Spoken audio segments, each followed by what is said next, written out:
올해 대학 입시에서 많은 대학들이 신입생을 채우지 못했고요.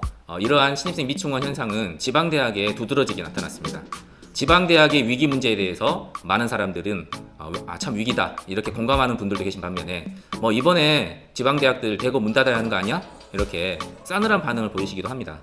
그런데 흔히 말하듯 벚꽃 피는 순서대로 지방대학들은 문을 닫는 게 과연 바람직한 일일까요? 자, 오늘은 지방대가 대거 문 닫아야 한다는 생각이 잘못된 이유 3가지를 살펴보겠습니다. 첫 번째 이유는 지방대학이 수도권 대학에 비해서 과도하게 어려움을 겪고 있기 때문입니다. 대학의 교육 여건을 알아볼 수 있는 대표적인 지표 중에 전임교원 확보율이라는 것이 있습니다. 전임교원 확보율은 교수, 부교수, 조교수 등 신분이 안정된 교수 요원을 대학이 얼마나 확보하고 있는가 이것을 나타내는 지표인데요. 교육부에서 제공하는 대학교육 알림이 사이트에 의하면 수도권 대학의 전임교원 확보율 평균은 88% 정도 됩니다. 이에 비해 지방대학의 전임교원 확보율 평균은 87% 정도 되는데요. 다시 말해서 크게 차이가 나지 않는다는 얘기입니다. 수도권 대학과 지방대학이 우리가 생각하는 것만큼 교육 여건의 차이가 크지 않은 상황에서 수도권 대학은 수도권에 있다는 이유만으로 구조조정에 무풍지대에 있고 지방대학들은 학령인구 감소의 이 여파를 올곧이 받아야 하는 이런 상황이 있다면 이것은 바람직하지 못한 상황이라고 볼 수 있겠습니다.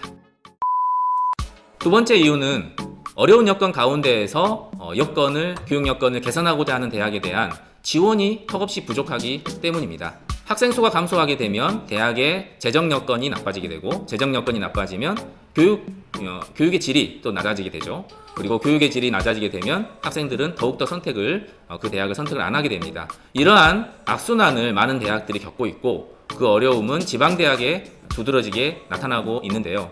이런 가운데에서 물론 비리대학이나 지나치게 부실한 대학은 또 문을 닫는 상황이 벌어질 수 있을 것입니다. 하지만 어려운 여건 가운데에서 양질의 교육을 제공하고자 하는 대학에 대해서는 충분한 재정 지원이 있어야 될 것입니다. 물론 이때 전제되어야 할 것은 회계 투명성을 담보한 상태에서 재정 지원이 이루어져야 되겠죠. 세 번째 이유는 지방대학과 지방이 몰락하고 수도권만 살아있는 상태가 국가 균형 발전에 맞지 않기 때문입니다. 현재 우리나라는 모든 산업이 수도권에 집중되어 있고 대학마저 수도권 대학을 중심으로 철저하게 서열화되어 있는 상황에 있습니다. 이런 가운데 제대로 된 정책적 지원 없이 자연 상태로 그대로 놔둔다면 아마도 우리나라 대학은 수도권 대학과 일부 지방의 거점 국립대 정도를 남기고 모두 사라질지도 모르겠습니다. 지방대학은 지역의 발전을 위한 지역 산업의 인력을 배출하는 역할을 하고요. 지역의 발전을 위해서는 지역 대학의 연구 기능이 필수적이라는 것을 생각할 때 국가의 균형 발전을 위해서는 지방 대학과 지역이 함께 살아나야 될 것입니다. 오늘은 지방대학의 위기 상황에 있어서 지방대가 대거 문 닫아야 한다는 생각이 왜 잘못되었는지를 한번 알아봤습니다. 앞으로도 지방대학의 위기 문제 그리고 우리나라 대학이 어떻게 근본적으로 혁신되어야 하는가, 우리나라 대학이 가야 할 길은 무엇인가 라는 문제에 대해서 저 김씨와 함께 계속해서 한번 살펴봤으면 좋겠습니다. 감사합니다.